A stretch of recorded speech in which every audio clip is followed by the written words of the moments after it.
ನಮಸ್ತೆ ಎಲ್ರಿಗೂ welcome back to my YouTube channel ನಾನು ವೀಣಾ. ಸೊ ಇವತ್ತಿನ ವಿಡಿಯೋ ನಿಮಗೆ ತಮ್ಲೈನ್ ನೋಡಿ ಅರ್ಥ ಆಗಿರುತ್ತೆ ಅಂದ್ಕೊಳ್ತೀನಿ. ಸೊ ಅರ್ಥ ಆಗಿದೆ, ಬಟ್ ಕೆಲವೊಂದು ಎಕ್ಸ್ಪ್ಲನೇಷನ್ ಕೂಡ ಇದೆ. ಏನಂತ ಹೇಳಿದ್ರೆ, ಸೊ ಪ್ರೆಸೆಂಟ್ ನಾನು ರೆಡಿ ಮಾಡ್ಕೊಳ್ತಾ ಇರೋದು ಒಂದು ಒಳ್ಳೆ ಹೇರ್ ಮಾಸ್ಕ್. ಏನೇನು ತೊಗೊಂಡಿದ್ದೀನಿ ಅಂತ ಇಲ್ಲಿ ಆಲ್ರೆಡಿ ತೋರಿಸ್ತಾ ಇದ್ದೀನಿ. ಆ್ಯಂಡ್ ಏನೇನು ಯೂಸಸ್ ಆಗುತ್ತೆ ಅಂತಲೂ ಕೂಡ ನಾನು ಎಕ್ಸ್ಪ್ಲೈನ್ ಮಾಡ್ತೀನಿ. ಯಾಕೆ ಅಂತ ಅಂದರೆ, ನಾವು ಯಾವುದಾದ್ರೂ ಏನಾದರೂ ಯೂಸ್ ಮಾಡುವಾಗ ಅದರಿಂದ ಏನು ಹೆಲ್ಪ್ ಆಗುತ್ತೆ ಅನ್ನೋದು ನಮಗೆ ಗೊತ್ತಿದ್ದು ನಾವು ಯೂಸ್ ಮಾಡಿದ್ರೆ ನಮಗೆ ಒಂದು ಟ್ರಸ್ಟ್ ಇರುತ್ತೆ. ಓಕೆ, ನಾವೇನೋ ಒಂದು ಯೂಸ್ ಮಾಡಿದ್ದೀವಿ, ದೆನ್ ಇದೇ ರಿಸಲ್ಟ್ ನಮಗೆ ಬರುತ್ತೆ ಅಂತ. ಸೊ ಹಾಗೆ ಇವತ್ತು ಸಂಡೇ, ನನಗೂ ಕೂಡ ಮನೇಲಿ ನಾನು ರುಟೀನ್ ಮಾಡೋಣ ಇವತ್ತು, ನನ್ನ ಹೇರ್ಗೆ ಕೇರ್ ಮಾಡುವ ಅಂತ ಹೇಳಿ ಮಾಡ್ತಾಯಿದ್ದೆ. ಹಾಗೆ ಎಲ್ಲ ಇಂಗ್ರೀಡಿಯೆಂಟ್ಸ್ ಆನ್ ಟೈಮ್ಗೆ ಸಿಕ್ಕಿದೆ ನನಗೆ ಅಂತಲೇ ಹೇಳ್ಬೋದು. ಆಲ್ರೆಡಿ ರೆಡಿ ಮಾಡ್ಕೊಂಡಿದ್ದೀನಿ. ಕೆಲವೊಂದು ಇಲ್ಲ ಅಂತ ಅಂದರೂ ಕೂಡ ನೀವು ಯೋಚನೆ ಮಾಡೋ ಥರ ಇರಲ್ಲ, ಆರಾಮಾಗಿ ಮಾಡ್ಬೋದು. ಸೊ ಏನೇನು ತೊಗೊಂಡಿದ್ದೀನಿ ಅಂತ ಹೇಳ್ತೀನಿ. ಮೊದಲಿಗೆ ದಾಸವಾಳ ಹೂ ತೊಗೊಂಡಿದ್ದೀನಿ. ಅದಾದಮೇಲೆ ಅಲೋವಿರಾ, ಫ್ರೆಶ್ ಅಲೋವಿರಾ ಇದು. ಹಾಗೆ ಮೊಸರು ಮತ್ತು ಮೆಂತ್ಯ, ಒಂದೆಲ್ಗ ಅಥವಾ ಬ್ರಾಹ್ಮಿ ಲೀವ್ಸ್ ಅಂತ ಹೇಳ್ತಾರಲ್ವ. ಸೊ ಅದು ಏನೋ ಅಪರೂಪಕ್ಕೆ ಮಾರ್ಕೆಟ್ ಹೋದೆ, ಅದು ಕೂಡ ಸಿಕ್ತು. ತುಂಬ ಖುಷಿ ಆಯಿತು.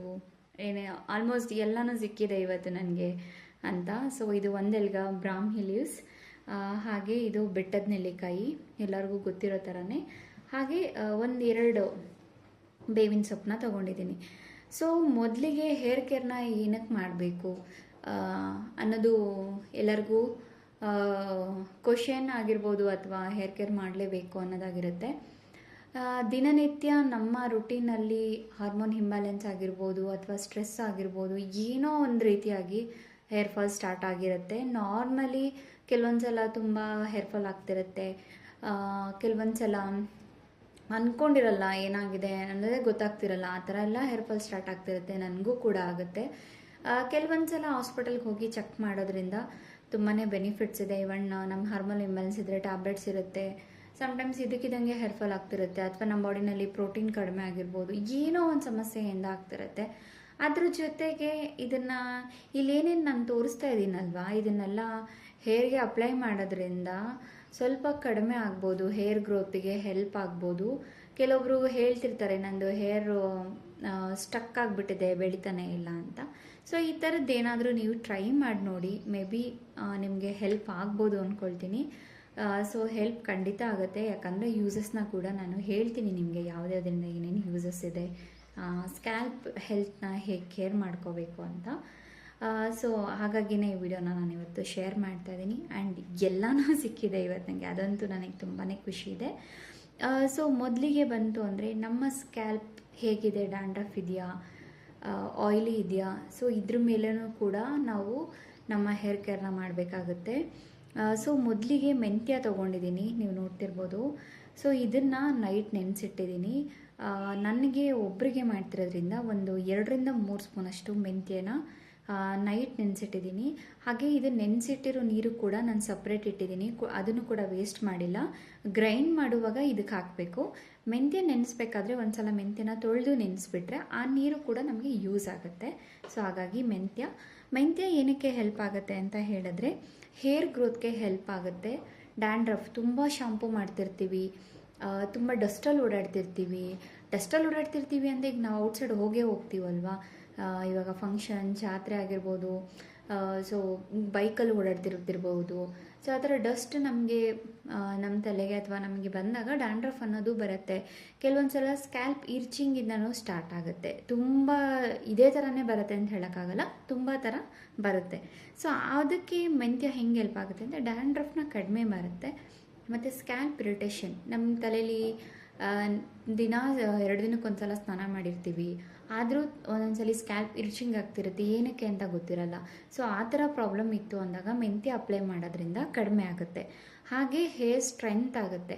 ಈಗ ಒಬ್ಬರಿಗೆ ಫುಲ್ ಸಣ್ಣ ಕೂದಲಿರುತ್ತೆ, ಸೊ ಆ ಥರ ಇರೋರು ಇದನ್ನು ಟ್ರೈ ಮಾಡಿದರೆ ನಿಮ್ಮ ಹೇರ್ ಸ್ಟ್ರೆಂತ್ ಕೂಡ ಆಗುತ್ತೆ. ಮತ್ತು ಡ್ಯಾಮೇಜ್ಡ್ ಹೇರ್, ತುಂಬ ಸ್ಟೈಲಿಂಗ್ ಮಾಡ್ತಾ ಇರ್ತೀವಿ, ಹೇರ್ ಡ್ಯಾಮೇಜ್ ಆಗುತ್ತೆ. ಸ್ಟ್ರೈಟ್ನಿಂಗ್ ಮಾಡ್ತಿರ್ತೀವಿ, ಕರ್ಲ್ ಮಾಡ್ತಿರ್ತೀವಿ, ಆಫೀಸ್ಗೆ ಹೋಗೋರಂತೂ ಯಾಕಂದರೆ ಒಂದು ಗ್ರೂಮಿಂಗ್ ಅನ್ನೋದು ಅವಶ್ಯಕತೆ ಇರುತ್ತೆ. ಸೊ ಆ ಇದರಲ್ಲಿ ಮಾಡಬೇಕಾದ್ರೆ ವಾರಕ್ಕೊಂದಿನ ನಿಮಗೆ ಅಂತ ಟೈಮ್ ಕೊಟ್ಟು ಏನಾದರೂ ಒಂದು ಮಾಸ್ಕ್ನ ಯೂಸ್ ಮಾಡೋದ್ರಿಂದ ಹೆಲ್ಪ್ ಆಗುತ್ತೆ. ಸೊ ಮೆಂತ್ಯ ಈ ಥರ ವರ್ಕ್ ಆಗುತ್ತೆ. ಸೊ ಇದರ ಯೂಸಸ್ ನಿಮಗೆ ಆಲ್ರೆಡಿ ಹೇಳಿದ್ದೀನಿ. ಆ್ಯಂಡ್ ನೆಕ್ಸ್ಟ್ ಬಂದರೆ ದಾಸವಾಳ ಹೂ. ದಾಸವಾಳ ಇಲ್ಲ ಅಂತ ಹೇಳಿದ್ರೆ ನಿಮಗೆ ಆನ್ಲೈನಲ್ಲಿ ದಾಸವಾಳದ ಪೌಡರ್ ಸಿಗುತ್ತೆ, ಮತ್ತು ಗಂಧಿಗೆ ಅಂಗಡೀಲಿ ಕೂಡ ಪೌಡರ್ ಸಿಗುತ್ತೆ. ದಾಸವಾಳ ಇವತ್ತು ಅಪರೂಪಕ್ಕೆ ಸಿಕ್ಕಿದೆ ನನಗೂ ಕೂಡ. ಸೊ ಪೌಡರ್ ಕೂಡ ನಮ್ಮ ಮನೇಲಿದೆ. ಲಾಸ್ಟ್ ಟೈಮ್ ಹೇಳಿದ್ದೆ ನಾನು, ಪೌಡರ್ ಕೂಡ ನಮ್ಮ ಮನೇಲಿದೆ ಅಂತ. ಸೊ ಆ ಪೌಡರ್ ಇದ್ದರೆ ಓಕೆ, ಫ್ಲವರ್ ಸಿಕ್ಕಿದ್ರೆ ಓಕೆ, ಏನಾದರೂ ಸಿಕ್ಕಿದ್ರೆ ಓಕೆ, ಬಟ್ ಇರಬೇಕು, ಅಥವಾ ಇದ್ರ ಲೀವ್ಸ್ ಇದ್ರೂ ಓಕೆ, ಆಯಿತಾ. ಸೊ ಇದು ಕೂಡ ಹೇರ್ ಥಿಕ್ನೆಸ್ಗೆ ಹೆಲ್ಪ್ ಆಗುತ್ತೆ. ಇದಿಲ್ವಾ, ಇದಿಷ್ಟಿದೆ, ಇದಿಲ್ಲ ಅಂದರೂ ಪರವಾಗಿಲ್ಲ, ಆರಾಮಾಗಿ ಇರೋದನ್ನು ಬಳಸ್ಕೊಂಡು ಮಾಡ್ಕೋಬೋದು.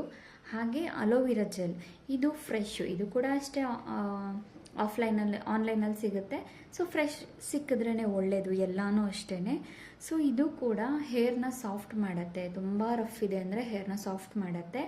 ಹಾಗೆ ಏನು ಹೇಳ್ಬೋದು, ಹೇರ್ನ ಸಾಫ್ಟ್ ಮಾಡುತ್ತೆ, ಜೊತೆಗೆ ಡ್ಯಾಂಡ್ರಫ್ ಕೂಡ ಕಡಿಮೆ ಆಗುತ್ತೆ.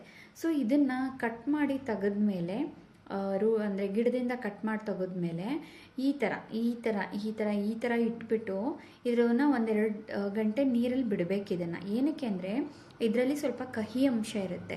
ಸೊ ಈ ಕಹಿ ಅಂಶ ಎಲ್ಲ ರಿಮೂವ್ ಆಗುತ್ತೆ. ಸೊ ಹಾಗಾಗಿ ಕಟ್ ಮಾಡಿದ ತಕ್ಷಣ ಹೇರ್ಗೆ ಅಪ್ಲೈ ಮಾಡಬೇಡಿ, ಇರ್ಚಿಂಗ್ ಬಂದ್ಬಿಡತ್ತೆ. ಸೊ ಕಟ್ ಮಾಡಿ ಇದನ್ನು ಒಂದು ನೀರಲ್ಲಿ 1-2 ನಿಮಿಷ ಇದು ಬಿಟ್ಟರೆ, ಸೊ ಇದರೆಲ್ಲ ಗ್ರೀನ್ ಏನಿದೆಯೋ ಇದರಲ್ಲಿರೋ ಕನೆ ಎಲ್ಲ ಹೋಗುತ್ತೆ. ಸೊ ಆವಾಗ ಇದನ್ನು ಯೂಸ್ ಮಾಡಬೇಕು. ಹಾಗೆ ಮಾರ್ನಿಂಗ್ ಟೈಮಲ್ಲಿ ಒಂದು ಡಿಟಾಕ್ಸ್ ಥರ ಕೂಡ ಅಲೋವೆರಾ ಜೆಲ್ನ ಇಂಟೇಕ್ ಮಾಡಿದ್ರೆ ತುಂಬಾ ಬೆನಿಫಿಟ್ಸ್ ಇದೆ. ಕೆಲವೊಬ್ರಿಗೆ ಆಗಲ್ಲ, ಇವನ್ ನನಗೂ ಕೂಡ ಆಗಲ್ಲ, ಬಟ್ ಯಾರಾದರೂ ವೀಡಿಯೋ ನೋಡ್ತಾ ಇದ್ರೆ ಹೆಲ್ಪ್ ಆಗಲಿ ಅನ್ನೋ ಕಾರಣಕ್ಕೆ ಹೇಳ್ತಾ ಇದ್ದೀನಿ. ಸೊ ನೀವು ರೆಗ್ಯುಲರಾಗಿ ತೊಗೊಳ್ತಾ ಇದ್ರೆ ಇಟ್ಸ್ ಫೈನ್, ತೊಗೊಂಡಿಲ್ಲ ಅಂತ ಅಂದರೆ ಟ್ರೈ ಮಾಡಿ, ನಿಮಗೆ ರಿಸಲ್ಟ್ ಸಿಗುತ್ತೆ. ಜೊತೆಗೆ ಇದು ನಾನು ಕೂಡ ಮೆಡಿಕಲ್ ಸ್ಟೋರಲ್ಲಿ ಪರ್ಚೇಸ್ ಮಾಡಿರೋದು ವಿಟಮಿನ್ ಇ ಕ್ಯಾಪ್ಸುಲ್ಲು. ಇದನ್ನು ಈ ಥರ ಅಪ್ಲೈ ಮಾಡೋಕ್ಕೆ ಇಷ್ಟ ಇಲ್ಲ ಅಂದರೂ ಕೂಡ ನಾವು ರೆಗ್ಯುಲರಾಗಿ ಆಯಿಲ್ ಯೂಸ್ ಮಾಡ್ತಿರ್ತೀವಲ್ವ, ಇಲ್ಲಿದೆ ನೋಡಿ. ಸೊ ಈ ಆಯಿಲ್ಗೆ ಕೂಡ ಇದನ್ನು ಹಾಕ್ಕೊಂಡು ಯೂಸ್ ಮಾಡಿದ್ರೆ ಇದು ಕೂಡ ಹೇರ್ ಗ್ರೋತ್ಗೆ ಮತ್ತು ಹೇರ್ ಫಾಲ್ ಕಂಟ್ರೋಲ್ಗೆ ಹೆಲ್ಪ್ ಆಗುತ್ತೆ. ಸೊ ಇದು ಶಾಪ್ ಮಾಮೂಲಿ ಮೆಡಿಕಲ್ ಸ್ಟೋರಲ್ಲೆಲ್ಲ ನಿಮಗೆ ಸಿಗುತ್ತೆ, ಬ್ಯಾಂಗಲ್ ಸ್ಟೋರಲ್ಲಿ ಸಿಗುತ್ತೆ. ವಿಟಮಿನ್ ಇ ಕ್ಯಾಪ್ಸುಲ್ ಅಂತ ಹೇಳಿದ್ರೆ ಬರುತ್ತೆ. ಆ್ಯಂಡ್ ಇದನ್ನು ಹೇರ್ಗೆ ಅಪ್ಲೈ ಮಾಡೋದು ಇಂಟೇಕ್ ಅಲ್ಲ, ಓಕೆನಾ. ಕೆಲವೊಬ್ಬರು ಕ್ಯಾಪ್ಸುಲ್ನ ತೊಗೊಳ್ತಾ ಇರ್ತಾರೆ. ಸೊ ಇದು ಇಂಟೇಕ್ ಅಲ್ಲ. ಸೊ ಇದು ಜಸ್ಟ್ ಅಪ್ಲೈ ಮಾಡೋದಕ್ಕೆ ಯೂಸ್ ಆಗೋಂಥದ್ದು.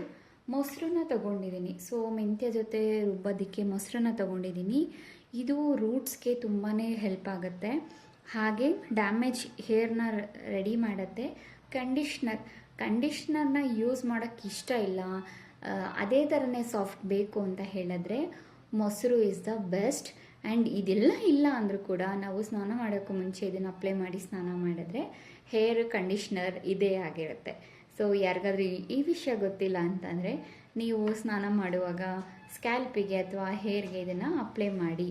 ಹಾಗೆ ಬೆಟ್ಟದ ನೆಲ್ಲಿಕಾಯಿ ಅತಿ ಹೆಚ್ಚು ಆಗಿರೋದು ಅಂದರೆ ವಿಟಮಿನ್ ಸಿ. ಇದು ಹೇರ್ ಲಾಸ್ನ ಕಂಟ್ರೋಲ್ ಮಾಡುತ್ತೆ. ಹಾಗೆ ನನ್ನ ಪೇಜಲ್ಲಿ ಇದ್ರದ್ದು ಒಂದು ಡಿಟಾಕ್ಸ್ ಡ್ರಿಂಕ್ನು ಕೂಡ ಶೇರ್ ಮಾಡಿದ್ದೀನಿ. ಅಂದರೆ ಇವಾಗ ಫ್ರೆಶ್ ಸಿಕ್ಕಿದಾಗ ಹೇಗೆ ಸ್ಟೋರ್ ಮಾಡ್ಕೊಳ್ಬೇಕು, ಸೊ ಕ್ಯೂಬ್ಸ್ ಆಗಿ ನಾವು ಇದನ್ನು ಮಾಡಿಟ್ಕೋಬೋದು. ಸೊ ಡೈಲಿ ರೆಗ್ಯುಲರಾಗಿ ಹೇರ್ಗೆ ಅಪ್ಲೈ ಮಾಡೋದಕ್ಕಿಂತ ನಾವು ಇಂಟೇಕ್ ಮಾಡಿದ್ರೇ ಇದರಲ್ಲಿ ತುಂಬ ಬೆನಿಫಿಟ್ಸ್ ಇದೆ. ಸೊ ಒಂದು ಬೆಟ್ಟದ ನೆಲ್ಲಿಕಾಯಿ 3 ಕಿತ್ಳೆಹಣ್ಣಿಗೆ ಸಮ ಅಂತ ನಾನು ಎಲ್ಲೋ ಕೇಳಿದ್ದು. ಸೊ ಈಗ 3 ಕಿತ್ಳೆಹಣ್ಣು ತಿನ್ನೋ ಬದಲು 1 ನೆಲ್ಲಿಕಾಯಿ ಸಿಕ್ಕಿದ್ರೆ ನಮಗೇನು ಬೇಕು, ನಮ್ಮ ಬಾಡಿಗೆ ಏನು ಬೇಕು ಅದು ಇದರಲ್ಲಿ ಸಿಕ್ಬಿಡುತ್ತೆ. ವಿಟಮಿನ್ ಸಿ ಹೇರ್ ಫಾಲ್ ಕಂಟ್ರೋಲಿಗೆ ಇದು ತುಂಬಾ ಮುಖ್ಯ, ಮತ್ತು ಹೇರ್ ಗ್ರೋತ್ ಆಗೋದಕ್ಕೆ ಪ್ರಮೋಟ್ ಮಾಡುತ್ತೆ. ಸೊ ಇದನ್ನು ಇಂಟೇಕು ಮಾಡಿ ಹೇರ್ಗೂ ಅಪ್ಲೈ ಮಾಡಿ. ಸೊ ಇದಿಷ್ಟು ಆದಮೇಲೆ ನೆಕ್ಸ್ಟ್ ಬಂದಿರೋದು ಬೇವಿನ ಸೊಪ್ಪು. ಬೇವಿನ ಸೊಪ್ಪನ್ನ ಏನಕ್ಕೆ ತೊಗೊಂಡಿದ್ದೀನಿ ಅಂತ ಹೇಳಿದ್ರೆ, ಮೊದಲೇ ಹೇಳ್ದಂಗೆ ಇರ್ಚಿಂಗ್, ನಮಗೆ ಗೊತ್ತಿಲ್ಲದೆ ಇರೋ ಥರ ಏನಾದರೂ ಇರ್ಚಿಂಗ್ ಆಗ್ತದೆ ಅಥವಾ ಫಂಗಸ್ ಏನಾದರೂ ಇರಲಿ ಅದನ್ನು ಹೋಗುತ್ತೆ. ಅಥವಾ ಪೇಸ್ಟ್ ಮಾಡೋಕ್ಕಾಗಿಲ್ಲ ಅಂದರೂ ಪರವಾಗಿಲ್ಲ, ದಿನನಿತ್ಯ ನೀವು ಬಿಸಿನೀರು ಒಂದು ಟ್ಯಾಪ್ ಆನ್ ಮಾಡಿ ಬಿಟ್ಟಾಗ ಈ ಲೀವ್ಸ್ ಏನಿದೆಯೋ ಈ ಥರ ಹಾಕಿ ಒಂದು 10 ಮಿನಿಟ್ಸ್ ಬಿಟ್ಟು ಕೂಡ ನೀವು ಆ ನೀರಲ್ಲಿ ಸ್ನಾನ ಮಾಡ್ಬೋದು. ಪೇಸ್ಟ್ ಮಾಡ್ಕೊಳ್ತೀರಾ ಅಂದರೆ ವಾರಕ್ಕೆ ಒಂದ್ಸಲ ಆದರೂ ಪೇಸ್ಟ್ ಮಾಡಿ ಹೇರ್ಗೆ ಅಪ್ಲೈ ಮಾಡ್ಬೋದು. ಆ ಥರ ಮಾಡೋಕ್ಕಾಗಿಲ್ಲ, ನಿಮ್ಗೆ ಟೈಮ್ ಸಿಕ್ಕಿಲ್ಲ ಅಂದರೆ ನಿಮ್ಮ ಅಕ್ಕಪಕ್ಕ ಎಲ್ಲಾದರೂ ಬೇವಿನ ಸೊಪ್ಪು ಮರ ಗಿಡ ಏನೇ ಇದ್ರೂ ತೊಗೊಂಡು ಬನ್ನಿ. ನೀವು ಸ್ನಾನ ಮಾಡೋಕ್ಕೂ ಮುಂಚೆ, ಬ್ರಷ್ ಮಾಡೋಕ್ಕೂ ಮುಂಚೆ ಬಿಸಿನೀರಲ್ಲಿ ಹಾಕಿಬಿಟ್ಟು ಸ್ನಾನ ಮಾಡಿ. ಸೊ ಇದಿಷ್ಟು ಇದನ್ನು ಬಿಟ್ಟು ಇದ್ರ ಜೊತೆಗೇ ನೀವು ರೆಗ್ಯುಲರಾಗಿ ಇದನ್ನೆಲ್ಲ ಗ್ರೈಂಡ್ ಮಾಡ್ಕೊಳ್ತೀನಿ, ಓಕೆನಾ. ಸೊ ಇದ್ರ ಜೊತೆಗೆ ಇದರ ಎಲೆ ಹಾಕ್ಕೊಳ್ಬೋದು, ಅಥವಾ ಇನ್ನೂ ಏನಾದರೂ ಆ್ಯಡ್ ಮಾಡೋ ಥರ ಅಂತ ಬಂದರೆ ಫ್ಲ್ಯಾಕ್ಸ್ ಸೀಡ್ಸು ಕೂಡ ಹೇರ್ ಗ್ರೋತ್ ಕಂಟ್ರೋಲಿಗೆ ತುಂಬಾ ಹೆಲ್ಪ್ ಆಗುತ್ತೆ. ಸೊ ಅದನ್ನು ನಾನು ನೆಕ್ಸ್ಟ್ ವಿಡಿಯೋನಲ್ಲಿ ಅದ್ರ ಜೊತೆಗೆ ಏನೇನು ತೊಗೊಳ್ಬೇಕು ಆ್ಯಂಡ್ ಅದರದ್ದು ಕಂಪ್ಲೀಟ್ ಬೆನಿಫಿಟ್ಸ್ ಏನು ಬರುತ್ತೆ, ಏನಿದೆ ಅಂಥೇಳಿ ನಾನು ನೆಕ್ಸ್ಟ್ ವಿಡಿಯೋನಲ್ಲಿ ಶೇರ್ ಮಾಡ್ತೀನಿ. ಯಾಕೆಂದರೆ ಇದು ಇವತ್ತು ಮಾಡ್ತಾ ಇರೋದು ಇದು. ಸೊ ನೆಕ್ಸ್ಟ್ ನನ್ನ ನನಗೂ ಹೇರ್ ಫಾಲ್ ಇದೆ ಗೈಸ್. ಸೊ ಹಾಗಾಗಿ ನೆಕ್ಸ್ಟ್ ವಿಡಿಯೋನಲ್ಲಿ ಇದು ಇಂಪಾರ್ಟೆನ್ಸ್ ಏನೇನು ಬರುತ್ತೆ ಅಂತ ಹೇಳ್ತೀನಿ. ಸೊ ಇದನ್ನೆಲ್ಲ ಒಂದು ಮಿಕ್ಸ್ಚರ್ಗೆ ಇದನ್ನು ಕಟ್ ಮಾಡಿಕೊಂಡು, ಆ್ಯಂಡ್ ಇದೆಲ್ಲ ಆಲ್ರೆಡಿ ರೆಡಿ ಇದೆ. ಸೊ ಇದ್ರ ಕಡ್ಡಿ ತೆಗಿಬೇಕಷ್ಟೆ. ಆ್ಯಂಡ್ ಇದರಲ್ಲೂ ಕೂಡ ಜೆಲ್ನ ತೊಗೊಳ್ತೀನಿ. ಸೊ ಇದೆಲ್ಲ ರಿಮೂವ್ ಮಾಡಿ, ಸೊ ಇದಿಷ್ಟು ಮಾಡಿದ್ರೆ ಒಂದು ಒಳ್ಳೆ ಹೇರ್ ಮಾಸ್ಕ್ ರೆಡಿ ಆಗುತ್ತೆ. ಇದ್ರ ಜೊತೆಗೆ ನೀವು ರೆಗ್ಯುಲರಾಗಿ ಯೂಸ್ ಮಾಡೋ ಆಯಿಲ್ನ ಕೂಡ 1 ಸ್ಪೂನಷ್ಟು ನೀವು ಹಾಕ್ಕೊಂಡು ಅಪ್ಲೈ ಮಾಡ್ಬೋದು, ಇಂಟ್ರೆಸ್ಟ್ ಇದ್ದರೆ. ಸೊ ಇದನ್ನೆಲ್ಲ ನೀವು ರುಬ್ಬಿದ್ದಾಯಿತು, ಮಾಡಿದ್ದಾಯಿತು, ಹೇರ್ಗೆ ಅಪ್ಲೈ ಮಾಡಿದ್ದಾಯಿತು, 1 ಅವರ್ 1.5 ಅವರ್ ಬಿಡಬೇಕಾಗುತ್ತೆ. ಬಿಟ್ಟರೆ ತುಂಬಾ ಒಳ್ಳೆಯದು. ಹಾಫ್ ಆನ್ ಅವರ್ಗೆಲ್ಲ ವಾಶ್ ಮಾಡಬೇಡಿ. So half an hour wash ಮಾಡೋದ್ರಿಂದ ಏನೂ ಯೂಸ್ ಇಲ್ಲ. ಸೊ 1 ಅವರ್ ಇದ್ದರೆ ಆರಾಮಾಗಿ ಸಂಡೇ ನಿಮ್ಮ ಫ್ರೀ ಟೈಮಲ್ಲಿ ಇದನ್ನು ಟ್ರೈ ಮಾಡಿ ಅಲ್ಲ, ಮಾಡಲೇಬೇಕು ಮಾಡಿ. ಸೊ ನೀವು ಮಾಡಿದಾಗ 1-2 ಅವರ್ಸ್ ಬಿಟ್ಟು ನೀವು ಇದನ್ನು ಅಪ್ಲೈ ಮಾಡಿದ ತಕ್ಷಣ ಹೇರ್ ವಾಶ್ ಮಾಡ್ತಿರಲ್ಲ 2 ಅವರ್ಸ್ ಆದಮೇಲೆ, ಸೊ ಅವಾಗ ಶಾಂಪೂ ಮಾಡಬೇಡಿ. ಯಾಕಂದರೆ ಎಲ್ಲ ಆಯುರ್ವೇದಿಕ್ ಇರೋದ್ರಿಂದ ಸ್ವಲ್ಪ ಟೈಮ್ ಕೊಡಿ. ಯಾಕಂದರೆ ಅದರದ್ದು ರಿಸಲ್ಟ್ ನಮಗೆ ಬೇಕು, ರಿಸಲ್ಟ್ಗೋಸ್ಕರನೇ ಮಾಡ್ತಿರ್ತೀವಿ ಅಲ್ವಾ. ಸೊ ಹಾಗಾಗಿ ಅದರಿಂದ ನಮ್ಗೆ ಒಳ್ಳೆ ರಿಸಲ್ಟ್ ಬೇಕು ಅಂದರೆ ನಾವು ವೆಯ್ಟ್ ಮಾಡಬೇಕಾಗತ್ತೆ. ಸೊ ನಾವು ಹಚ್ಚಿದ ತಕ್ಷಣ ಜಸ್ಟ್ ಹೇರ್ ವಾಶ್ ಮಾಡಿ, ನಾರ್ಮಲ್ ಹೇರ್ ವಾಶ್ ಮಾಡಿ. ಯಾಕಂದರೆ ಇದರಲ್ಲಿ ಯಾವುದೇ ಜಿಡ್ಡಿನ ಅಂಶ ಇಲ್ಲ, ಏನೂ ಇಲ್ಲ. ಅದರ ಜಿಡ್ಡಿನ ಅಂಶ ಇದೆ ಅಂತ ಹೇಳಿದ್ರೆ ರೀತಾ ಬರುತ್ತೆ. ಸೊ ಅದನ್ನು ಆ ಪೌಡರ್ನ ತಗೊಂಡು ನೀವು ಹೇರ್ ವಾಶ್ ಮಾಡ್ಕೋಬೋದು, ಅಥವಾ ಆ ಪೌಡರ್ನ ಕೂಡ ಇದರಲ್ಲಿ ಆ್ಯಡ್ ಮಾಡ್ಕೊಳ್ಬೋದು. ರೀತಾ ಅದ್ರದ್ದು ಕನ್ನಡದಲ್ಲಿ ಏನು ಹೇಳ್ತಾರೆ ಅನ್ನೋದು ನನಗೆ ಪ್ರೆಸೆಂಟ್ ನೆನಪಾಗ್ತಿಲ್ಲ, ಬಟ್ ಕ್ಯಾಪ್ಷನಲ್ಲಿ ಬೇಕಂದರೆ ಹೇಳಿ, ನಾನು ಒಂದ್ಸಲಿ ಸರ್ಚ್ ಮಾಡ್ತೀನಿ. ಅದು ನೊರೆ ಬರುತ್ತೆ. ರೀತಾ ಅನ್ನೋದು ಇಂಗ್ಲೀಷಲ್ಲಿ ಗೊತ್ತಾಗ್ತದೆ, ಕನ್ನಡದಲ್ಲಿ ನನಗೆ ಹೇಳೋಕ್ಕೆ ಬರ್ತಿಲ್ಲ ಗೈಸ್. ಸೊ ಅದನ್ನು ಯೂಸ್ ಮಾಡಿಕೊಂಡು ಹೇರ್ ವಾಶ್ ಮಾಡಿ. ಅದು ಜಿಡ್ ಅನ್ನಿಸ್ತಿದೆ, ನಿಮ್ಗೆ ಇರಿಟೇಟ್ ಆಗ್ತಾಯಿದೆ ಅಂತ ಹೇಳಿದ್ರೆ, ಇಲ್ಲ ಅಂತ ಅಂದರೆ 24 ಅವರ್ಸ್ ಆದಮೇಲೆ, ಇವತ್ತು ಸಂಡೇ ಅಪ್ಲೈ ಮಾಡಿದ್ದೀರಾ ಅಥವಾ ಮಂಡೇ ಅಪ್ಲೈ ಮಾಡಿದ್ದೀರಾ, ಸೊ 24 ಅವರ್ಸ್ ಆದಮೇಲೆ ನೀವು ರೆಗ್ಯುಲರಾಗಿ ಯೂಸ್ ಮಾಡೋ ಆಯಿಲ್ನ ಹಾಕಿ ಬಿಟ್ಟು ಹೇರ್ ವಾಶ್ನ ಮಾಡಿ, ತುಂಬ ರಿಸಲ್ಟ್ ಬರುತ್ತೆ. ಆ್ಯಂಡ್ ಇವಾಗ ಅಪ್ಲೋಡ್ ಮಾಡಿದ್ಮೇಲೆ ನನ್ನ ಹೇರ್ ಕೇರ್ದು ನಾನು ನಿಮಗೆ ತೋರಿಸ್ತೀನಿ. ಸೊ ಪ್ರೆಸೆಂಟ್ ಲೆಂತ್ ಇದೆ, ಆಫ್ಟರ್ 1 or 2 ಮಂತ್ಸ್ ಲೆಂತ್ ಎಷ್ಟಿದೆ ಅಂತಲೂ ಕೂಡ ಶೇರ್ ಮಾಡ್ತೀನಿ. ಸೊ ಇದಿಷ್ಟೇ ಗೈಸ್, ಇದಿಷ್ಟನ್ನ ಒಂದು ಪೇಸ್ಟ್ ಮಾಡ್ತೀನಿ. ಸೊ ಪೇಸ್ಟ್ ಹೇಗಿರುತ್ತೆ ಅಂತ ಕೂಡ ತೋರಿಸ್ಬಿಡ್ತೀನಿ ನಾನು. ಯೂಸ್ ಮಾಡಿ ಅಷ್ಟೇ, ಏನೇ ಒಂದು ಇದ್ರ ಆಯುರ್ವೇದಿಕ್ ರಿಲೇಟೆಡ್ ಯೋಚನೆ ಮಾಡೋಂಗಿಲ್ಲ. ಹಾಗೆ ಇದನ್ನೆಲ್ಲ ಇದೊಂದು ಬಿಟ್ಟು ಇದನ್ನು ಆ್ಯಡ್ ಮಾಡಿ. ಒಳ್ಳೆ ಹೇರ್ ಆಯಿಲ್ ಬೇಕಾ, ಇದಿಷ್ಟು ಆ್ಯಡ್ ಮಾಡಿ. ಎಲ್ಲೆಲ್ಲೋ ಪರ್ಚೇಸ್ ಮಾಡ್ತಿದ್ದೀರಾ, ಬೇಡ, ಓಕೆ. ಸೊ ಯೂಸ್ ಮಾಡಿ. ಬೇರೆ ಕಡೆ ಪರ್ಚೇಸ್ ಮಾಡ್ತಾ ಇದ್ದೀರಾ, ಅಮೌಂಟ್ ಜಾಸ್ತಿ ಆಗ್ತಾಯಿದೆ ಅಂತ ಹೇಳಿದ್ರೆ ನೀವು ರೆಗ್ಯುಲರಾಗಿ ಯೂಸ್ ಮಾಡೋ ಆಯಿಲ್ ತೊಗೊಳ್ಳಿ, ಅಲೋವೆರಾ ಜೆಲ್ ತೊಗೊಳ್ಳಿ, ಮೆಂತ್ಯ ತೊಗೊಳ್ಳಿ, ಬೆಟ್ಟದ ನೆಲ್ಲಿಕಾಯಿ ತೊಗೊಳ್ಳಿ, ಕರಿಬೇವಿನ ಸೊಪ್ಪು ತೊಗೊಳ್ಳಿ, ಒಂದೆಲ್ಗನ್ನು ತೊಗೊಳ್ಳಿ, ದಾಸವಾಳನೂ ತೊಗೊಳ್ಳಿ. ಇದಿಷ್ಟು ಹಾಕಿ ಲಾವಂಚ ಅಂತ ಒಂದು ಬರುತ್ತೆ ಗಂಧಿಗೆ ಅಂಗಡೀಲಿ. ಸೊ ಅದನ್ನು ಇದ್ರ ಜೊತೆಗೆ ಹಾಕ್ಕೊಂಡು ಕುದಿಸಿದ್ರೆ ಒಂದು ಬೆಸ್ಟ್ ಹೇರ್ ಆಯಿಲ್ ಕೂಡ ರೆಡಿ ಆಗಿಬಿಡುತ್ತೆ. ಸೊ ನಂದು ಹೆಂಗಾಯಿತು ಅಂದರೆ, ಈಗ ಒಂದು ಒಳ್ಳೆ ಹೇರ್ ಪ್ಯಾಕ್ ಕೂಡ ಆಯಿತು ಆ್ಯಂಡ್ ಒಳ್ಳೆ ಹೇರ್ ಆಯಿಲ್ ಕೂಡ ಆಯಿತು. ಇದ್ರ ಜೊತೆಗೆ ಇನ್ನೊಂದು ಪ್ರಾಡಕ್ಟ್ ಮಿಸ್ ಆಗಿದೆ ಅಂದರೆ ಈರುಳ್ಳಿ ಕೂಡ ಆಯಿಲ್ ಮಾಡ್ಕೊಳ್ಳುವಾಗ ಹಾಕಿ. ಕೆಲವೊಬ್ರಿಗೆ ಅದರದ್ದು ಸ್ಮೆಲ್ ಇಷ್ಟ ಆಗಿಲ್ಲ ಅಂದರೆ ಸ್ಕಿಪ್ ಮಾಡಿ. ಬಟ್ 1 or 2 ಅವರ್ಸ್ ಅಲ್ವಾ, ಏನೂ ಆಗಲ್ಲ ಅಂತ ಅಂದರೆ ಹಾಕ್ಕೊಳ್ಳಿ ಅಂತ ಹೇಳ್ತೀನಿ. ಆ್ಯಂಡ್ ಪೇಸ್ಟ್ ಕೂಡ ಮಾಡ್ಕೊಂಡು ಬಂದುಬಿಡ್ತೀನಿ.